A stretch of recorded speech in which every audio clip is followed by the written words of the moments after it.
Welcome back to Posh and Plastic. I'm here with my co-host, the Drake to my Josh, Kylie.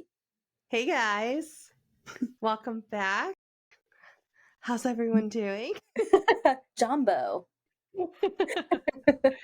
Yeah, so in our time, which is way in the past for you guys now, but like we just released our first 3 episodes of the podcast this week. It was so exciting, and thank you to everyone who's like tuned in. It's really cool to see how many people are enjoying the podcast. And we're just having so much fun doing it, so it's cool that you guys are enjoying like some of the stuff that we're putting out. We're really excited. Yeah. So that's what we're here for. And then do you want to remind everyone, are we still on giveaway time, or did giveaway close? Giveaway closed last week. Giveaway So closed. yes, sorry guys, but if you still want the free episode of Brittany, that is still open. Just send us a rate and review, and you just need to send us a screenshot so we know who to send the link to. Yeah, we'd really appreciate that. That way other people can find this podcast as well. And if you were watching on YouTube, please give this video a thumbs up and subscribe to our channel. But okay, we'll go ahead and just jump into things here. So wind up, wind down, and let's press rewind. Drink up. I waited for that moment specifically. All right, Kylie, what you got for us? What I love about our time is how big of heroes that our athletes were back in the 90s. It didn't matter how many follows or likes you had, it was about your achievements and what you did. Great days. So today we are talking about an absolute legend of the 90s. He played multiple sports and is a face recognized by all Americans. It's Michael Jordan, not Michael B. Jordan, the Michael Jordan. My resources for today are biography, Google, the Major League Baseball League, and YouTube, Wheaties, and Encyclopedia Britannica. Michael Jeffrey Jordan was born in Brooklyn, New York on February 17th, 1963, making him an Aquarius. Happy Aquarius season, everyone. His parents were James and Dolores Jordan, and he was one of 5 children. He was raised in Wilmington, North Carolina, where James built a basketball court in their backyard and got Michael into baseball and basketball. And this is an interesting fact because tying into the 2000s, One Tree Hill, a show that is heavily focused on basketball, was also filmed in Wilmington. So interesting tie in there. Michael would play basketball a lot with his older brother Larry, who he idolized, and they would play one-on-one into the wee hours of the night. Michael looked up to Larry and wanted to beat him at every game. So fast forward to Michael's sophomore year of high school, where his basketball career began. He was accepted onto the JV team at Laney High School. He played for his school and then was discovered in 1980 at a basketball camp by the University of North Carolina at Chapel Hill's head coach, Dean Smith. The following year, he was given a letter of intent for the school and ended up attending there and playing on the team. He was the star of the school as he led the team to winning the NCAA Division I championship in 1982, where he won the winning basket, which caused his school to beat Georgetown. He was awarded the NCAA College Player of the Year in 1983 and 1984, a huge honor. Also in 1984, Michael left his college team to join the big boys at the NBA, the National Basketball Association. However, he stayed in school like a boss and finished his bachelor's degree in geography in 1986. He Wow. also in 1984 played basketball in the Olympics on the USA team and managed to win the gold medal. We aren't going to stop here, but I mean, we could, and it would still be impressive. I was just gonna say, we're already the goat at this point. You've got to tell me that he was on the Olympics, he was in the NBA, and at this time he was also achieving getting a college degree. Half of us can't even do the one getting the college degree, let alone the other two on top. Right. It's like no wonder you're an absolute legend. So in 1984, the Chicago Bulls drafted Jordan as their third overall pick behind Hakeem Olajuwon. Sorry if I butchered that. And Sam Bowie, who had already been playing in the league. Mind you, this draft had some great already established players like John Stockton and Charles Barkley. So pretty impressive he was their third pick. He chose the jersey number 23 as it was close to half of his brother Larry's jersey number in high school, which I thought was super Oh, sweet. That has to be some type of feeling knowing that Michael Jordan wants to be just half of your level. That right. has to be an honor. Oh, He really thought high of his brother. So oh. cute. As an oldest sibling, I wish I had an older brother to feel that way about. I was just gonna say, I was like, we're both older siblings, and so I wonder what it feels like to have an older sibling to like aspire towards. Angelica, let me know. Just kidding. I always wanted an older brother. Same, because you wanted that protection too, you know, like they were Yes. gonna take care of you. Yes. Okay, sorry for that tangent. He was 6 foot 6 inches and great at everything, honestly. He was good at passing the ball, which is important on any team sport. And he was an aggressive defender and a talented shooter. And I mean, those are your big threes for playing basketball. So he's good at all of them. He's a shoo-in. So that year, he led the Bulls to the playoffs and scored an average of 28.2 points per game, Jeez. scoring him the Rookie of the Year award and being chosen to play in the All-Star game. And if you don't know what the All-Star game is, it's a game with teams composed of the greatest players in the game, no matter what team they're signed to. And if you want to check this out, the All-Star game just happened this past Sunday, so I'm sure you can find some footage of that if you were interested in checking that out for this year. They're fun to watch. I remember watching some back in the day, you know, obviously like when you dated guys who were into sports and Sports Center and all that crap. And that was honestly one of the more entertaining things to watch when it came to sports because it really Yeah. is best of the best. Yeah, and then they throw in the celebrities too, so it's Yeah, fun. totally. And when you do all of that in your first year, you also get to reap the benefits. So in 1984, Michael Jordan also signed his first deal with the one and only Nike. This led to the still popular today Air Jordans to be released in 1985. And I remember kids in elementary school wearing Air Jordans.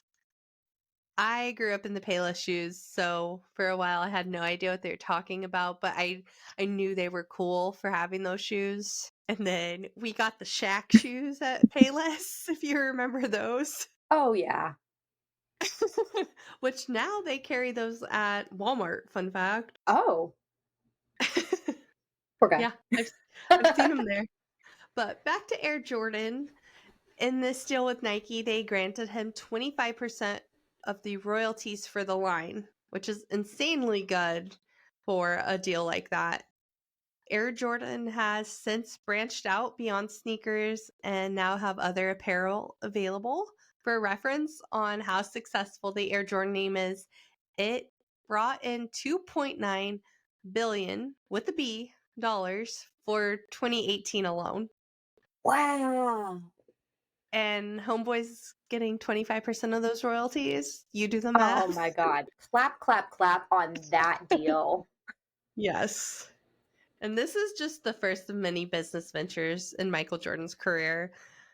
In 1988, he was on his first Wheaties box, and we all know what it means to be on a box of Wheaties cereal. You are an elite, iconic athlete. Only the best of the best professional athletes are on the Wheaties boxes. And to date, he has been on the Wheaties box 19 times. Wow, good for him. He also signed a 10-year deal with Coca-Cola, doing commercials and ads with them as well. Michael Jordan was the man you wanted to be supporting, or was the man you wanted supporting your product back in the early 90s. And in his second season, he played with a broken foot. Ouch. Ah, Yeah, it takes great determination to play professional basketball with a broken anything, but to run on your foot, ah. And that ugh. we know that like players now get taken out for almost entire seasons for less. I mean, Mhm. Yeah, so like a broken finger. yeah. Yeah, and despite this, he scored over 3,000 points during this season, which had not been done since Wilt Chamberlain in 1961. So he made a record with a broken foot. Wow. So at this point, with Jordan on the team, the Chicago Bulls are the hot new thing. They're who everyone's rooting for and watching. He got Chicago to the Eastern Conference Finals in 1991, 1990 fun, and the team won the finals against the Los Angeles Lakers. In 1991, he also once again played at the Olympics and scored another gold medal for the USA. They scored another ring in 1992 against the Portland Trail Blazers. And then again the next year they won against the Phoenix Suns by 1 point. He partnered with Gatorade for a campaign in 92 while inspiring kids and adults alike to be like Mike. And the commercial was a compilation of clips from Jordan's games in the NBA, and Jordan playing basketball with kids on the basketball court in the park, and people at the park drinking Gatorade while a song plays about being like Mike. At this point, Michael Jordan was a hero and someone for kids to look up to.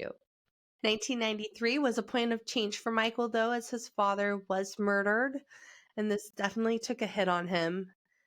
This, on top of all the stress that came from his success and fame, was weighing heavily on him, and he took a step away back from the NBA and pursued a career in baseball. That's right, Michael Jordan, the Michael Jordan, who is a basketball hero at this point, is at the peak of his career, or so we think, is switching sports. So, to everybody, this is mind boggling. But Michael Jordan began playing for the Birmingham Barons, which are an affiliate of the White Sox in the Double A Baseball League in 94. I'm going to say that again because my phone just went off. It was really funny. But I heard it and I was like, honestly, you should leave it though, because it was kind of perfect and iconic. I Sorry, kind guys, of my loved phone it. went off. If you're wondering what that Kim Possible sound was, that was my phone. But yes, so an affiliate of the White Sox in the Double A Baseball League in 94. So that's not the majors, but you can't be bad at baseball to get into this league. You have to be pretty good. So it's not like your club baseball for the town. This is actual, it is semi-pro. So he hadn't played baseball since he was a kid, yet he managed to play so well that he gained the respect of his teammates. And though he was still achieving great things, he did face much criticism on this side of sports. One of those critics being Sports Illustrated, Ooh. as they asked him to bag it. Quote, obviously, this didn't rub Michael the right way, and it actually costed Sports Illustrated. He's never spoken to them since, and I can't say I blame him. Like, who is stupid enough to A, write that, and B, approve that so it can go to print? Oh Like, my why would God. you, yeah, why would you risk burning a bridge with Michael Jordan? That is a huge oh my God. I mean, honestly, like hats off to him for still not doing business with them after they decided to like publicly slam him so hard for not even doing anything wrong. Right. Yeah, that's honestly, like, this isn't something to be ashamed of. To be professional on any level in two sports is a Right. serious accomplishment for an athlete. Sports Illustrated, literally. Like, Yes. I can't. Yeah. And the sports can be any different from each other. Yeah. So it's not like it's like affecting one or the other. Like, No. Yeah, it's I don't they were dumb. They were dumb. yeah, I mean, I get they were trying to like it was a hot button topic, right? They wanted to be a part of it. They wanted to sell magazines because obviously, like they're talking about Michael Jordan. They just bagged they Right. bagged the wrong Yeah, like they thing, bagged honestly. it. Exactly. Yeah. So yeah, in my opinion, he's justified in never speaking to them again. They don't Yeah. deserve to have his quotes. He didn't play as well as some expected, which I mean, okay. His batting average was .202 with the Barons, and when he went to the Scottsdale Scorpions, he got it up to .252. I don't know what that means, but apparently some people were disappointed. I was just So about to ask, like, do you have some knowledge I don't have? Because I don't know what any of that means. I don't. I just Cool. have the numbers here. However, the manager of the Barons, Terry Francona, was quoted speaking about Jordan, and I wanted to share this because it goes to back up what I see in his character. So the quote, he had it all: ability, aptitude, work ethic. He was always so respectful of what we were doing and considerate of his teammates. Granted, he had a lot to learn. I do think with another 1,000 at bats, he would have made it. But there's something else that people miss about that season. Baseball wasn't the only thing he picked up. I truly believe that he rediscovered himself, his joy for competition. We made him want to play basketball again. So it seemed like it was more than baseball in this time for him. So while people are criticizing him for whatever 2 point or point two stands for, I mean, it was a great character building year for him. Yeah, and clearly he was like we saw he had a tragedy in his life. So clearly he was kind of soul searching. This was a chance for him to kind of breathe and like take a second for himself, and that was what he needed. So clearly like this was something that was beneficial for him. Yeah. So let him have it. Leave him alone. Yeah. In 1995, he made his return to the NBA and gave a 2-word press release to announce this: I'm back. Of course, everyone was very excited to have him back in the NBA and to see what he'd do next. Instead of his iconic jersey number 23, he took the number 45, as the number 23 was the number his father knew him by, and he wanted a fresh start. This year, you could tell he felt he had something to prove. His average point score went up to 30.4 points per game. And it goes without saying that Chicago won the finals again. And this time it was against the Seattle Supersonics. So, in case you guys have forgotten, before baseball, his average was 28.2. And now, as he's getting older and everything, it's 30.4.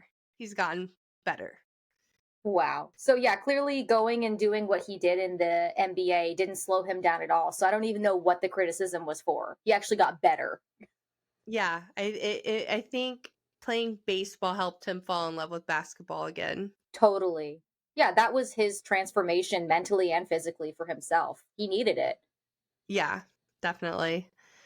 The following year against the Utah Jazz with the following year they won again against the Utah Jazz with the winning shot being made by Michael Jordan.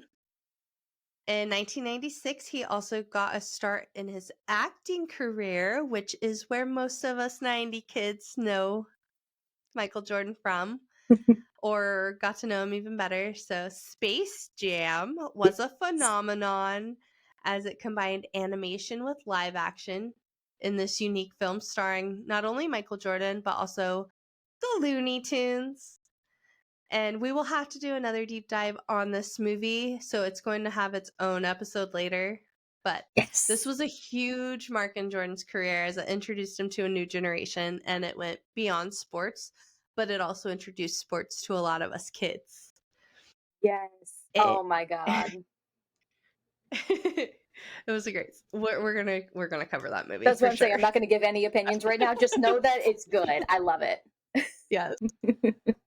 In 1998, Michael ventured into another business path. This time it was restaurants. He opened the Michael Jordan Steakhouse. The first one was in New York City in the Grand Terminal and took up over 7,000 square feet of ground. This one, unfortunately, is no longer there, but there are still 4 open today if you are interested.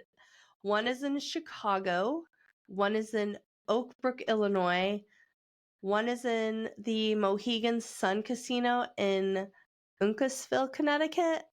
Sorry if I said that wrong. And then there is one in the Ilani Casino in Ridgefield, Washington. So next time we go visit my in-laws just outside of Chicago, I know where we're going to have to go eat dinner because I'm sure the Chicago one will be around forever. Oh yeah. So he retired from the NBA again in 1999.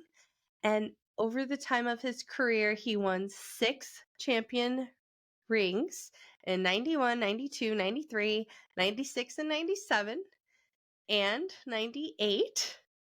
And he won 5 MVP awards in 1988, 1991, 1992, 1996, and 1998.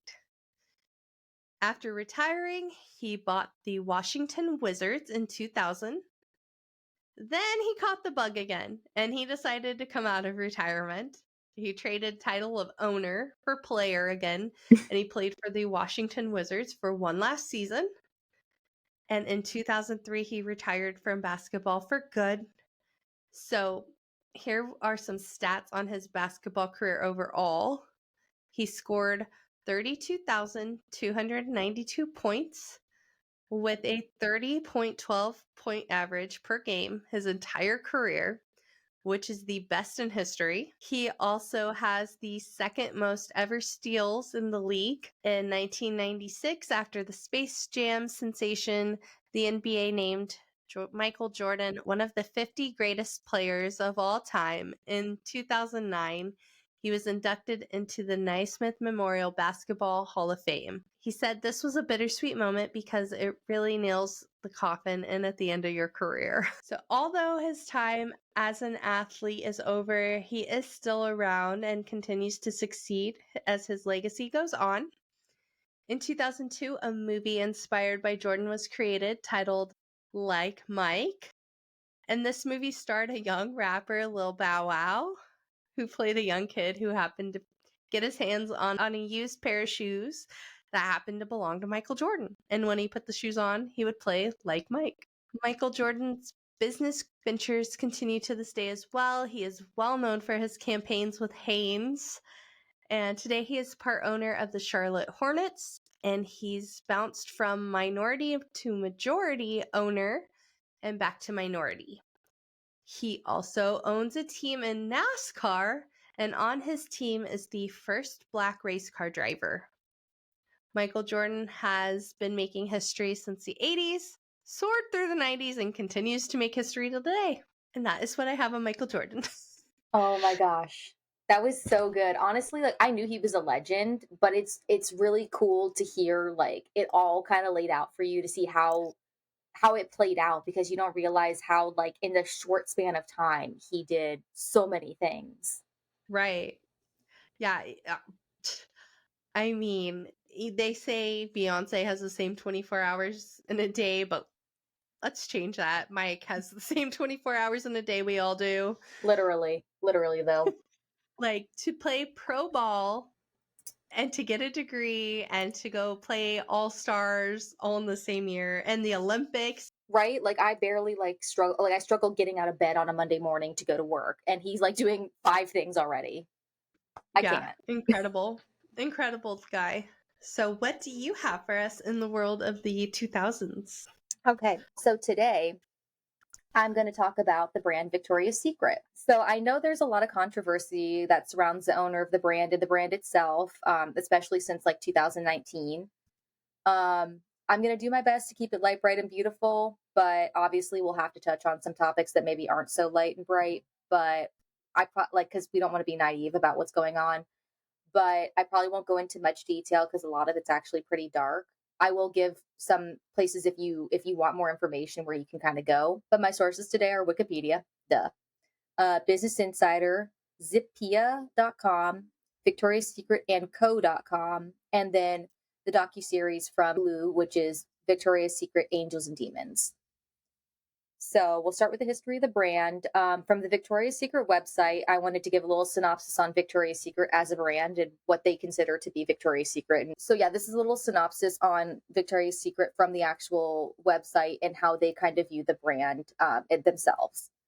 So, Victoria's Secret is the world's largest intimate specialty retailer, offering a wide assortment of modern, fashion inspired collections, including signature bras, panties, lingerie, casual sleepwear, swim, and athleisure, as well as award winning prestige fragrances and body care. Victoria's Secret is committed to inspiring women around the world with products and experiences that uplift and champion them and their journeys while creating lifelong relationships and advocating for positive and equitable change. It sounds nice in theory. Knowing what we know, let's get Yeah. into it. I'm going to do a rundown of kind of the history and how the brand was created. So in 1997, can you imagine? 1977, Victoria's Secret was founded by Roy Raymond and his wife Gay Raymond on June 12th, 1977. The concept of Victoria's Secret was created originally because Roy was actually embarrassed of shopping in lingerie stores for his wife. And he figured other men probably were as well. This is the 70s, though. So we're a little bit more kind of close knit and tight about that stuff. I'm just curious where you're going with this Oh, because when I think of Victoria's Secret, I remember seeing even I remember seeing like the cute boy of our class standing outside with his dad while his mom was in there. So I remember so always funny. at the mall So, there's a line of boys. So I'm just curious where you're going with this. okay, totally. So, okay, great. So people are probably confused too. So, yeah. So the original way that the brand was created was actually more catered to men and their shopping experience. So he started with a catalog because it's the 70s. So the catalog was created so you could shop from within your home. And then he actually expanded to opening a store in San Francisco in the same year. And the stores were more centered around men shopping, not women. So it was a little bit different than what we see now because this was catered to the men's shopping experience. And this went on. They opened about 5 or 6 stores, and by 1982, the company was making more than 4 million in annual sales, but the company was actually nearing bankruptcy around this time. In July of 1982, Leslie Les Wexler, who at the time was the owner of L Brands, which is also formerly known as Limited Brands, he acquired Victoria's Secret's 6 stores and the catalog for $1 million. And just to give an idea of kind of where he was at this point, his company had also just previously acquired Express and Lane Bryant just a month prior. So he's racking up the stores in the mall at this point already. And then in 1983, Wexner revamps the Victoria's Secret sale model to gear towards the female customers and the female shopping experience. So we started with an actual male shopping experience, and very quickly after we switched who owned the company, we've switched to now a female model. So we actually never experienced this male shopping experience. That's probably why you're Okay. confused. No, and it still feels that way. Like I mean, men obviously come into the store now more so, but definitely Victoria's Secret is catered to women. It's supposed to make them feel comfortable. And from the research I was doing and even the documentary, it was actually meant to make men uncomfortable in the store. It's meant for females. So it's Ooh. intentionally making men uncomfortable. So I found that fact Hmm. to be men can stand to be a little bit uncomfortable. Women are so uncomfortable in everyday life. You could stand to be a little bit uncomfortable, but I don't like my husband doesn't care. Like yeah. it's so funny. There was this reel I sent him the other day and it talked about your golden retriever husband and he's like, is that me? And I'm like, sometimes. So, like he's just gotta be right there. So I Yeah. don't know. This is interesting. This is funny. And then to give another side of it, I mean, yeah, Eric and I are usually pretty together. My boyfriend, not husband. And but when it comes to Victoria's Secret, like he'll stand in there for a little bit with me, but after a while, like he's definitely uncomfortable. He wants to leave, and I wonder if it's because he's tall. He's 6'2", and I wonder if that just sticks out like a sore thumb to him. Yeah, maybe. I don't know. I'll have to I ask don't him. I'm curious. Yeah. It's not so scary. In 1986, the New York Times reported that Victoria's Secret had expanded to 100 stores. And at the time, Victoria's Secret was also the only national chain that was devoted solely to lingerie in 1986. 1987, Victoria's Secret was reported to be among the best selling catalogs. I remember the catalogs. I know I obviously 1987, but I remember them in the 90s and 2000s. Do you remember the free panty thing that you always got in the catalog and you could go get your free panty? Yes. Oh, so Yeah. good. So good. It was always a good day when my mom had a couple of them because she would harbor them for a while and she'd be like, I got an extra one. You can have this one. Jumping to the 90s, 1993, Victoria's Secret introduces the Miracle Bra that sold 2 million bras within the first year. And 1994, Victoria's Secret faces direct competition of its Miracle Bra when Sara Lee comes out with Wonder Bra. Also in 1994, the talks of a fashion event began between Les Wexler and Ed Razik. 1995, the first Victoria's Secret fashion show was held in New York City, featuring models such as Frederique Vanderwall and Beverly Peel. In 1997, the idea of the Victoria's Secret Angel starts emerging after a commercial featured Helena Christensen, Karen Mulder, Daniela Pestova, Stephanie Seymour, and Tyra Banks to promote the company's Angels underwear collection. 1999, the annual fashion show aired for the first time online. 1.5 million viewers tried to tune in, and it crashed the Victoria's Secret website. So it was known as an internet breaking moment. And this was due to a 30-second commercial that aired during the Super Bowl that basically counted down the hours until the Victoria's Secret fashion show. So we know who is trying to watch that fashion show. Yes. And oh my God, I think my favorite part is they actually touch on this in the docuseries. And while the docuseries was kind of dark, there were some fun moments and they touched on this. And they actually had footage of people who were trying to watch it, and you saw these nerdy guys all just sitting and trying to tune in. It was exactly what you think it was. Oh my goodness. So cute. Cute. I guess cute because they're kind of those are the harmless ones. I think. I hope. Yeah, the ones that are looking at the catalog instead of Playboy. Right though. That's why I feel like they're harmless. 2000, Giselle Bundchen. How do you say her last name? I say Giselle Bundchen, but I could be Bundchen. very wrong. Okay. You heard what she said. Giselle. We all know Giselle. Giselle. Right, yeah. So in 2000, Giselle walks the runway during the brand's annual fashion show in what was the most expensive item of lingerie ever created. It was a 15 million diamond and ruby encrusted fantasy bra. Wow. I've seen the picture, like what it looked. I mean, it was gorgeous. Unnecessarily expensive, but gorgeous. I know it's my thing is when watching these shows, it's like, is that comfortable to wear? Like my arm's gonna rub up against these like jewels and whatnot, No, or whatever. Like, is it realistic to wear this under my shirt? exactly. No, that was the thing is like the fashion show was never really fashion, like it was never real like ready to wear fashion. It was just like unobtainable Yeah. fantasy, which was the whole point of like why they created the fashion show, which was its demise obviously, but we'll get there. Also at this time in 2000, we had Sharon Jester Turney become the CEO of Victoria's Secret Direct, so she was the head of the company's catalog business. And then in 2002, Victoria's Secret announces the launch of Pink, a new brand that was aimed to appeal at younger girls. So that's our 2000 era. I wanted to get us here. I remember. Yes. So, also from the Victoria's Secret website, they gave a little synopsis about Pink, their brand. So, I wanted to pop that in here. So, Pink is a lifestyle brand that focuses on celebrating and supporting the power of community, fostering positive mental health among young adults, and being kinder to the planet. Together with our customers, Pink honors diversity, equity, and inclusion, self confidence, and individuality. Our products are made to feel good both inside and out and include bras, panties, loungewear, knit tops, activewear, accessories, beauty, and more. Yeah, I feel like this one was more realistic in what they were saying because I remember there was a lot of at least back in the early 2000s, a lot of like do good, go green. I remember they were a part of a lot of philanthropy. Mhm. Yeah, Um, I think a lot of companies were. I remember, if you remember Roxy, they had that shirt, "Clean Your Beach." I wanted it so bad. I've yeah. even looked, like, recently to see if I could get, like, an old one. And you can't find it?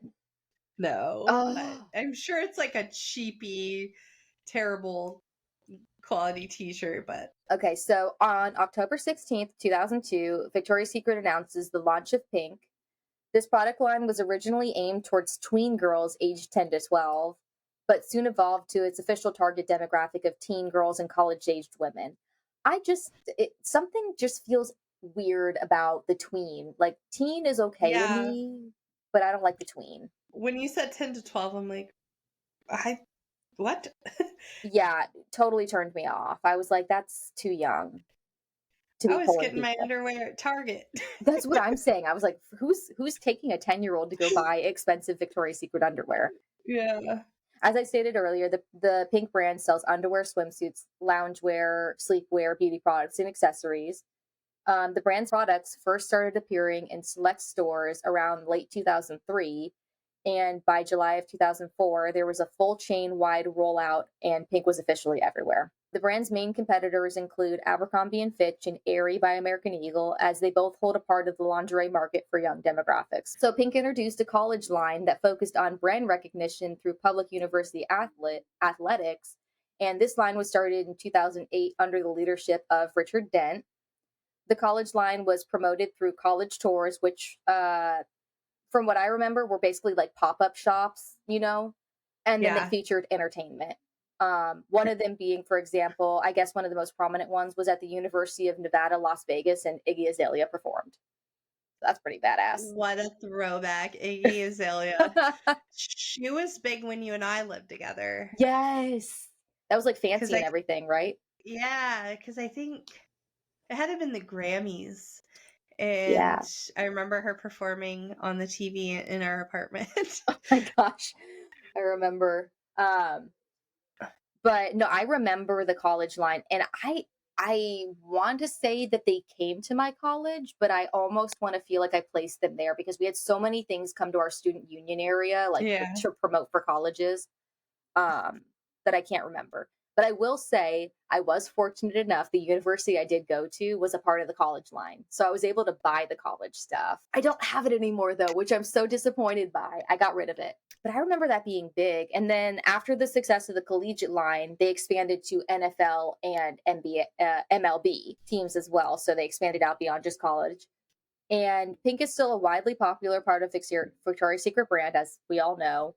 And just like Aerie that I was saying with the American Eagle, you can see a Pink store typically attached to a Secret store in a mall. So it's usually a twofer. Let's get into some brand controversy. So Ed Razik, he was the 70-year-old chief or well, 70-year-old at the time, but chief marketing officer of Victoria's Secret's parent company, L Brands. And he was under scrutiny in November of 2008 when he decided to make some controversial topics while featuring transgender and plus size models in the annual runway show. And he was talking to Vogue when he made these comments. Do you remember when all this kind of came out? No, you said he had them in the show, or he made comments about them? Made comments, yeah. So basically, they were Okay. asking about like the transition of what they were going to do with the fashion show going forward. Were they going to include transgender and plus size models? And he basically made some controversial remarks about how he basically didn't want to include them in, essentially. Of Um, course he did. right.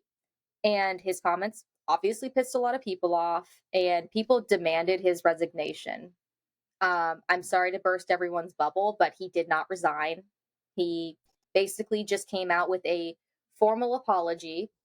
And I'm not even going to read it on here because I read it online and it was basically just a oopsie daisy. He didn't take any accountability, essentially, in my opinion. And he is not because he's still in the same position. Yeah, my words were twisted type of thing. Basically, like, "Oh, I'm so sorry," like a generic sorry with no Yeah. feeling. And then also, obviously, after he made these comments, this caused viewership to go down as people felt that the show was outdated. I mean, outdated, I guess, is the best word you can use, but whatever. And then officially the next year in November 21st, 2019, the Victoria's Secret announced it would no longer hold the annual fashion show featuring its angels, and this indicated a major change in the marketing strategy.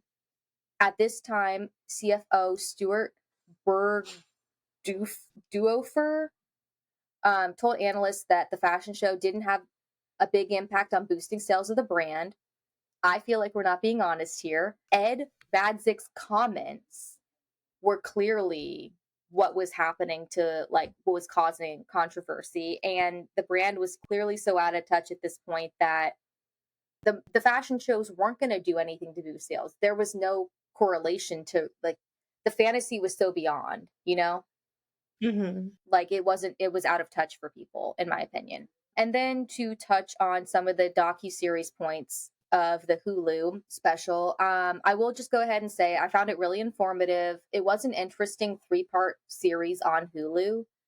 It really does get into Victoria's Secret and Les Wexler as a person and kind of how he evolved with and through the company throughout the years. I will disclaim it's definitely not for kids. It's a very heavy three-part series. It's about like an hour a piece. And yeah, if you want more information, watch it on Hulu. But viewer discretion is advised because it does get into some hefty topics. And then just some main points of the series, the docu series. I would say Les Wexler, shady dude. Yeah, so Les Wexler, he was a shady guy.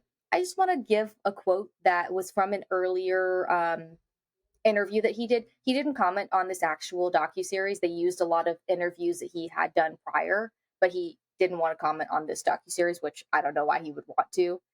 But he said, and I quote, "Nobody remembers who sold the most togas in Rome. In terms of legacy, people remember the great villains more than they remember the great heroes." Sounds like a narcissist if I've ever heard. Yeah, I remember that was literally in like the first parts of when I started watching the little series, and I said, he's gonna be fun to watch the rest of this. He's great. Can't wait to see more about him." And then just to piggyback off of how great Les Wexler is as a person, that's sarcasm.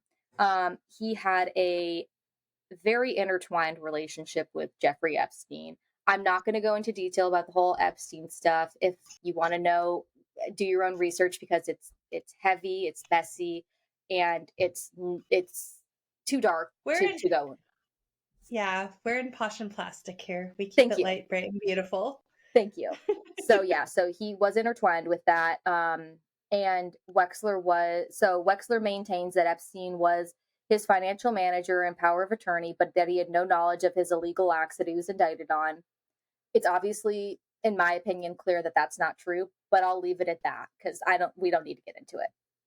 Um, Ed Radzik, among his controversial, words with Vogue and other news outlets, he's also been alleged to have acted inappropriately on a few occasions, like within the company. And obviously, he denies that, but there are women who have come forward and said that that's true. So he's just about as gross as I would say, less as in my opinion. Victoria's Secret was also telling its models that they needed to lose weight consistently. An example being Tyra Banks being told that she needed to lose weight because she was curvy. So she was around like 113 to 15 pounds at this point, and they were still telling her to lose weight. Because, What? yeah, that's what she was commenting, which is absurd to me. Oh my gosh. Was Can you she in the imagine? documentary? It was like old footage of her like from before. Oh, okay. Yeah. That's for some people, and she's a tall girl. That's pretty skinny, I'm going to Yeah. assume. So they had really, really unrealistic beauty standards for their models, obviously. And yeah, even for curvy women who clearly like the weight, like, because I think people held on to the weight, like the pound number versus what the body looks like, because everyone's body is different. Weight doesn't mean anything. one person could be 136 pounds and another person 136 pounds, and they're going to look totally different.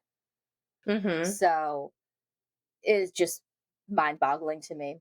But again, with a guy like Les Wexler, who's holding the reins of the company, it doesn't surprise me that these are the types of things that are happening because Yeah. it's his vision of what he thinks that women want. So, okay. Um, and then just to round out with the brand controversy, for those who don't know, Jax, a TikTok influencer and songwriter slash artist, wrote a song. I think it was in 2021. I may be wrong, but it was around 2021. I think 2020. Called Victoria's Secret, that basically directly calls out Les Wexler and the company for body shaming women and putting unrealistic beauty standards on young girls. So that's Victoria's Secret.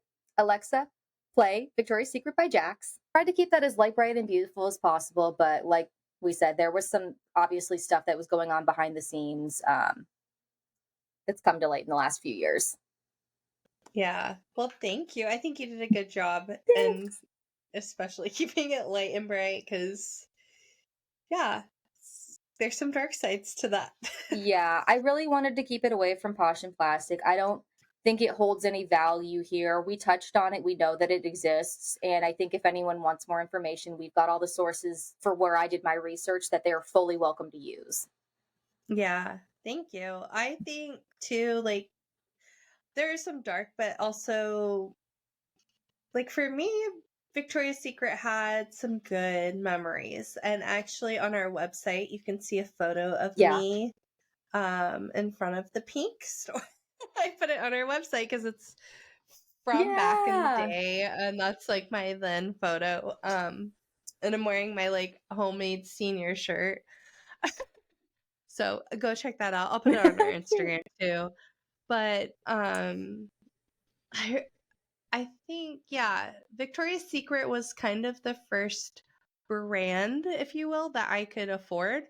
slash buy, because back then brands and labels were everything. And I did not have that kind of money. My family did not have that kind of money. And yeah, so I think actually the first shirt I got was free. And it was when Pink first came out and they had hit 1 million subscribers via email, like on Mhm. their email list. And so I got a tank top that said, I might still have it. It was pink and it said, "Kiss me, I'm one in a million." Oh, oh my God. You also just unlocked something for me because I don't know why when you said free, and I don't know why I didn't bring this up earlier, guys, but the freaking free pink dogs. Do you remember everyone would spend Uh-huh. $75? Do you still have one? Because I swear I got rid of them, but I might have You know, one it's so somewhere. funny. I used to have all this stuff for years. I kept it Me too. literally last year. And had I known we were going to do this podcast, I would have kept it. I gave those to my friend's daughter. Oh, well, at least they're a good cause. Yes. Yes. But Ah, I was like, dang it. I'm so mad. Oh my God, that was such a thing. That and then what was it? It was still free blankets at that time too, right?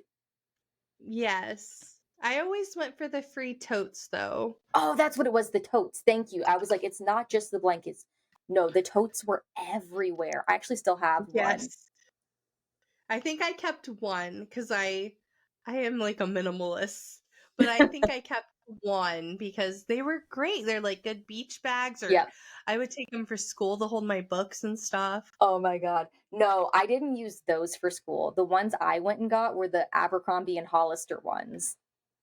Oh yeah. See, I I bought couldn't those. afford those brands and I couldn't fit into their stuff either. So I went in there it just was for the bag and I would save up all of my money because that bag would be like $60. Um, I bet. I yeah, that bet. thing was I don't know expensive. how I don't know how y'all afforded that. Oh no, that was all my money. And the worst part is it wasn't even a good bag. Like, I mean, don't get me wrong, it was a like thick bag, but like there was no pockets or anything. Like you literally just had this like Yeah. bag. It was the label. Yeah. Yeah, I never understood how kids could afford this stuff. No, it was, oh my God, it was saving. Because do you remember? Of course, you probably remember the freaking fur hooded like jacket from. Yep. It was like 130 Hollister. bucks. Yep. Yeah. I had a friend who had that.